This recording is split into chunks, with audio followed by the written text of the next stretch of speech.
સો welcome spoken English day 3 અને હું તમને શીખવાડવાની છું આજે પાસ્ટ અને ફ્યુચરનું બી વર્બ. હવે મેં તમને શીખવાડ્યું હતું પ્રેઝન્ટનું બી વર્બ, જેમાં મેં તમને કીધું હતું કે પ્રેઝન્ટમાં તમે શું છો, તમારી ગુણ શું છે, ઇવન તમે અત્યારે ક્યાં છો એ દર્શાવવામાં આવે છે બી વર્બમાં.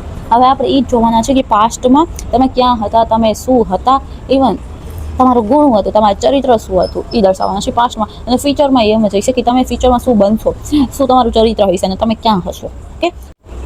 ઓકે, તો late start. First of all આપણે જોઈએ પાસ્ટવાળું. પહેલાં તો મેં તમને કીધું હતું કે કઈ રીતે યાદ રખાય કે કોઈ પણ આપણે ઇંગ્લિશના વાક્ય છે તેના.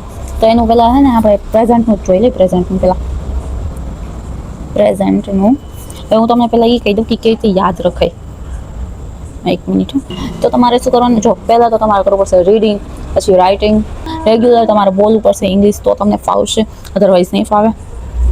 પ્રેક્ટિસ મોસ્ટ ઇમ્પોર્ટન્ટ પાર્ટ છે ઇંગ્લિશ શીખવા માટે. તો હું તમને શીખવાની કે તે પ્રેક્ટિસ કરવી, how to do practice. Okay, ચલો પ્રેઝન્ટનું જ જોઈ લઈએ આપણે. પહેલાં હું તમને શીખવાડી દઉં. તો પહેલાં એનું સ્ટ્રક્ચર.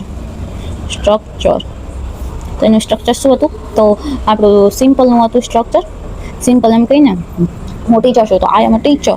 તો પહેલાં શું આવશે, કરતા યાની સબ્જેક્ટ આવશે, પ્લસ એમ ઇઝ આર આવશે. મેં તમને કીધું એમ ઇઝ આર કઈ રીતે લાગે, ક્યાં લાગે ને એનો શું મતલબ છે, પ્લસ ઓબ્જેક્ટ. આ થયું એનું simple tense, simple be verb, sorry. હવે એનું નેગેટિવ જોઈએ. નેગેટિવમાં શું આવે, એની subject plus am is are plus not plus object. આ એનું નેગેટિવ થઈ ગયું. હવે ઇન્ટ્રોગેટિવ જોઈએ. એનું યાની પ્રશ્નાર્થ વાક્ય કહેતા હોય, પ્રશ્નથી કહેતા પૂછે એ લોકો કે તમે કોક એમ પૂછે ને હુ આર યુ, તમે શું છો, બટ એ WH વાળું વાક્ય થઈ ગયું. ઇન્ટ્રોગેટિવ એ છે.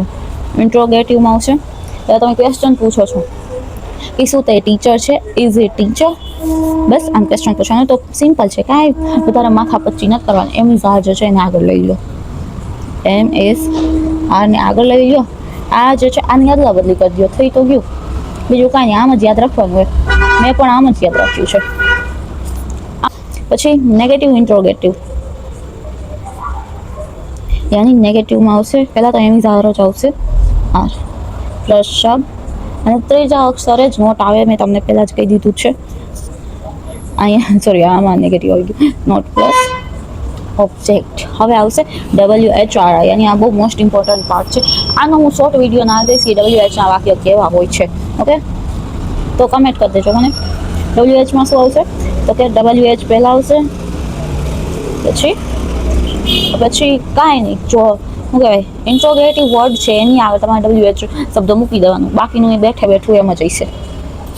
એમ ઇઝ ને આર પ્લસ પછી જે સબ્જેક્ટ છે આપણું એ, અને પ્લસ ઓબ્જેક્ટ. બસ આટલું છે. હવે સિમ્પલ વેમાં તમારે કઈ રીતે યાદ રાખવાનું, તો પહેલી પ્રેક્ટિસ કરીએ. હું હોશિયાર સ્ટુડન્ટ છું. હું હોશિયાર સ્ટુડન્ટ છું, વિદ્યાર્થી છું એમ કહીને. તો પહેલો ફોર્મ, હું હોશિયાર છું. ઓકે, તો હું યાની આઈ, અને આઈ સાથે હંમેશા આવે એમ. છું છે, જો છું આની એમ, આઈ એમ. ઇન્ટેલિજન્ટ પણ કહી શકો, ક્લેવર ચાલાક, ક્લેવર સ્ટુડન્ટ. હવે જો ધ્યાનથી સાંભળજો કે યાદ રખાય. હું હોશિયાર સ્ટુડન્ટ છું, આઈ એમ ક્લેવર સ્ટુડન્ટ, આઈ એમ ઇન્ટેલિજન્ટ સ્ટુડન્ટ, એમ બી તમે લખી શકો. પછી હવે એનું નેગેટિવ બનાવી દે. તો કે હું હોશિયાર છું તો આઈ એમ ક્લેવર. હું હોશિયાર નથી, I am not clever. I am not clever student. શું હું હોશિયાર સ્ટુડન્ટ છું? Am I clever student?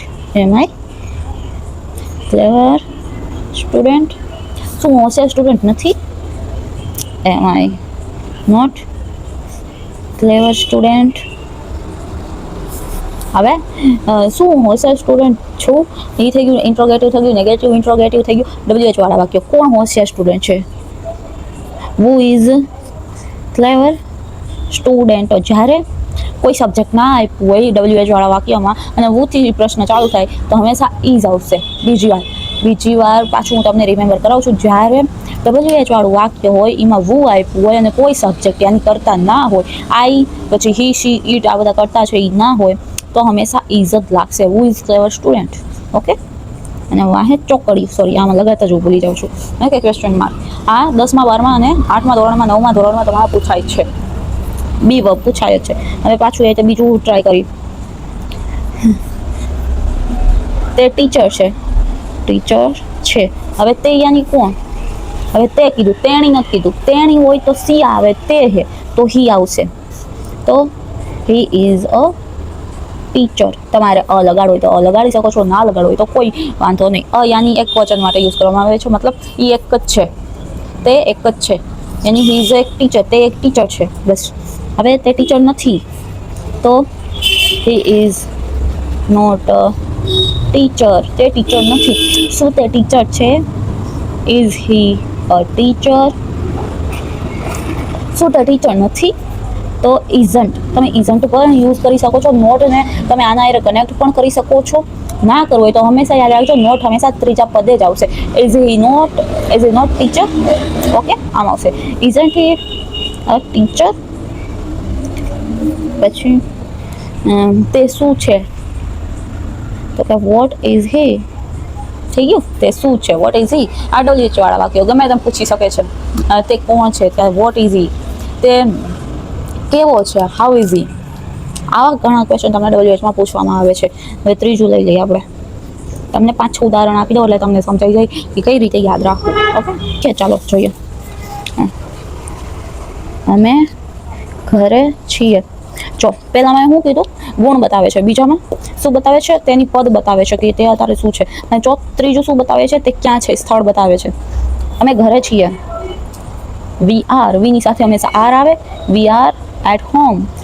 ઘરે છીએ, ઘરમાં નહીં. ઘરમાં કહીએ તો ઇન આવશે. ઘરે કહીએ છે તો એટ. અમે we are at home. So we are at home. હવે અમે ઘરે નથી તો હું શું લખીશ? We are not at home. હવે ત્રીજું, શું અમે ઘરે છીએ? તો કે are we at home? Question મતલબ ગયેલું. હવે શું અમે ઘરે નથી? તો કે હવે જો, શું અમે ઘરે નથી? Are we not at home? અમે ક્યાં છીએ અત્યારે? Where are V?